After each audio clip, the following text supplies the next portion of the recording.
Paolo Avellino, tumanggi na ipares sa ibang aktres, loyal na nga ba kay Kim Chiu?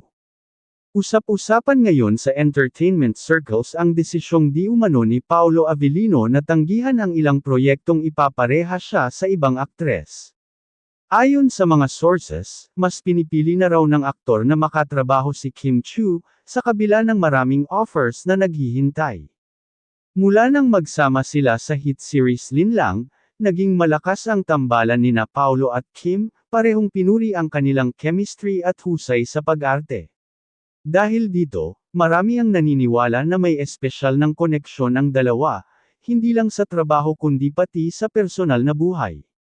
May ilang ulat na lumabas na nagsasabing tumanggi si Paolo sa isang teleserye kung saan iba ang magiging leading lady niya, at piniling hintayin ang susunod na project kasama si Kim. Mas may depth na raw ang partnership nila ni Kim, ayon sa isang insider. Comfortable na sila sa isa't isa at mas natural ang acting kapag sila ang magkasama. Hindi rin nakatakas sa mata ng publiko ang mga behind-the-scenes na kilos ng dalawa, mula sa pag-aalaga ni Paolo kay Kim, hanggang sa mga sweet na moment na tila hindi scripted.